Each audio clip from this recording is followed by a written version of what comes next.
क्या मालदीव नया क्यूबा बनने जा रहा है और कैसे भारत की सुरक्षा इससे खतरे में पड़ सकती है? आइए मालदीव की वर्तमान स्थिति और इतिहास पर नजर डालें इस पॉडकास्ट में। ये है एक्सपर्ट एक्स की प्रस्तुति।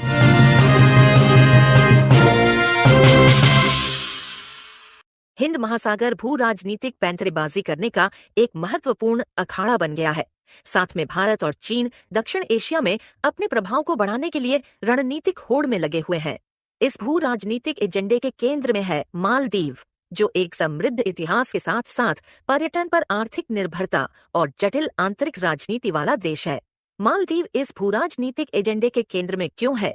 इस शीर्षक प्रश्न का उत्तर देने के लिए ऐतिहासिक संदर्भ, आर्थिक गतिशीलता, आंतरिक राजनीति और चीन के बढ़ते प्रभाव के दौरान में भारत और मालदीव के बीच विकसित होते संबंधों की जांच करना बहुत जरूरी है।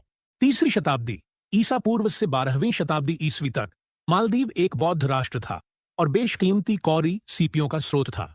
उस समय के राजा धोवेमी ने 1153 ईस्वी में इस्लाम धर्म अपना लिया, जो इसके द्वीपों के धार्मिक परिदृश्य में एक अहम बदलाव का प्रतीक बना।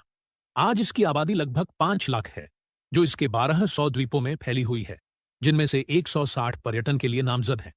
पर्यटन क्षेत्र इसके लिए अत्यधिक महत्व रखता है, क्योंकि ये 70% रोजगार प्रदान कर रहा है और सकल घरेलू उत्पाद में सीधे 28% का योगदान दे रहा है। पर्यटन की लहर के रूप में सकल घरेलू उत्पाद में इसका योगदान लगभग 80% हो सकता है। इसके अलावा कर राजस्व यानी टैक्स रेवेन्यू का 90% भी पर्यटन से प्राप्त होता है, जो इसकी आर्थिक केंद्रीयता को महत्व देता है। मालदीव के साथ चीन के संबंध बड़े हैं, जो महत्वपूर्ण समझौतों और निवेशों से चिन्हित हुए हैं।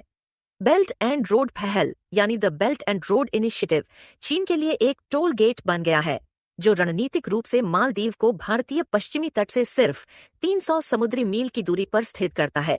मालदीव के बाजार में चीनी वस्तुओं की हिस्सेदारी 14% है।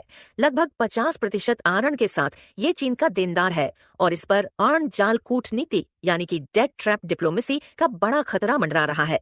इसके साथ साथ इसका आरण से जीडीपी यानी डेट टू जीडीपी अनुपात चौंकाने वाला 110% है, जो महत्वपूर्ण आर्थिक चुनौतियों को दर्शाता है।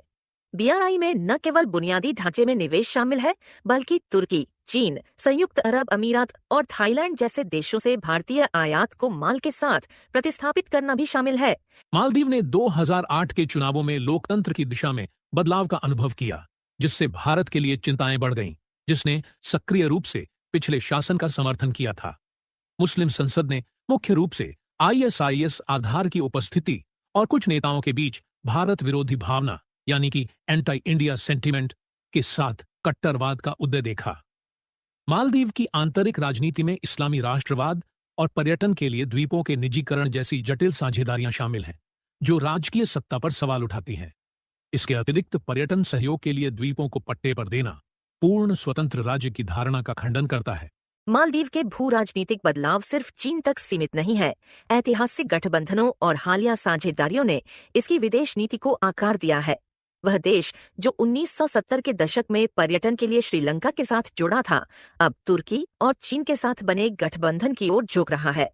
पाकिस्तान में मालदीव के छात्रों के माध्यम से कट्टरपंथ यानी रेडिकलाइजेशन के विचार को देश में लाना आंतरिक गतिशीलता में एक और परत जोड़ता है। विशेष रूप से मालदीव के राष्ट्रपति की चीन से पहले तुर्की की यात्रा ये संकेत देता है कि वह भारत को अलग रखकर अंतर्राष्ट्रीय संबंधों में विविधता लाना चाहता है। जलवायु परिवर्तन के कारण समुद्र के बढ़ते जल स्तर के लगातार खतरे के बीच मालदीव को अस्तित्व संबंधी खतरों का सामना करना पड़ रहा है। संयुक्त राष्ट्र ने माना कि मालदीव जलवायु परिवर्तन के कारण गंभीर खतरे में है और उसके लिए अंतर्राष्ट्रीय सहयोग की आवश्यकता पर प्रकाश डाला। मालदीव की भारत प्रथम नीति भारत के साथ उसके संबंधों के महत्व पर जोर देती है। भारत ने मालदीव में राजनीतिक उथल-पुथल के दौरान उसके समर्थन में सैन्य सहयोग के साथ रणनीतिक गठबंधन का प्रदर्शन करते हुए 3 बार हस्तक्षेप किया है। भारत हमेशा मालदीव का प्रथम प्रत्युत्तरकर्ता यानी कि फर्स्ट रिस्पॉन्डर्स रहा है।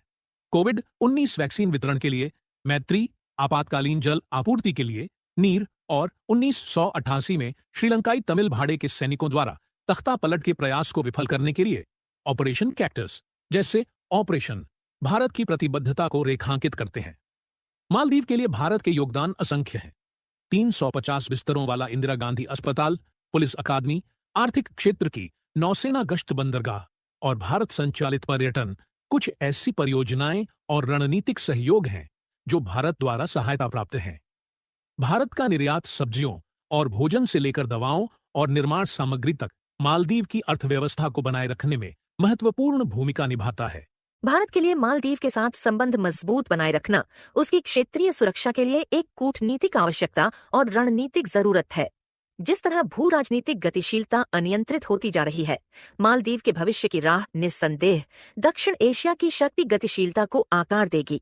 चीन, भारत और मालदीव के बीच भू राजनीतिक गुप्त प्रभाव, विशेष रूप से भारतीय पश्चिमी तट की मालदीव से नजदीकी और इस क्षेत्र में चीन का बढ़ता प्रभाव, अमेरिका और सोवियत संघ से जुड़े क्यूबा मिसाइल संकट यानी कि क्यूबन मिसाइल क्राइसिस के ऐतिहासिक संदर्भ के साथ कुछ समानताएं साझा करते हैं।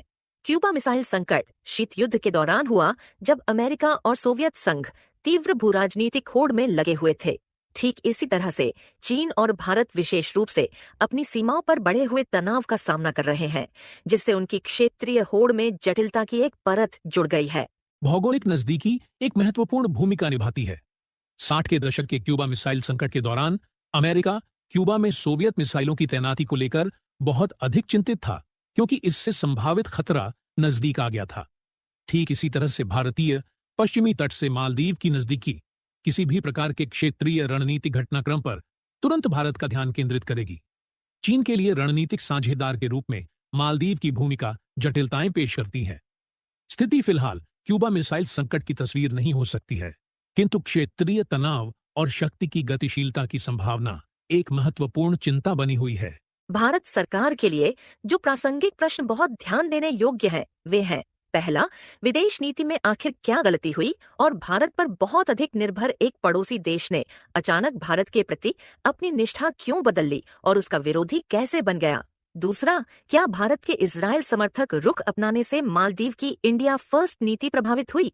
तीसरा, क्या चीन अपनी ऋण जाल कूटनीति से भारत को घेरने में कारगर साबित हो रहा है? इस तरह अंत में प्रश्न ये खड़ा होता है कि क्या भारत चीन के साथ क्यूबा मिसाइल संकट जैसी स्थिति के निकट है, और भारत का मददगार तब कौन होगा?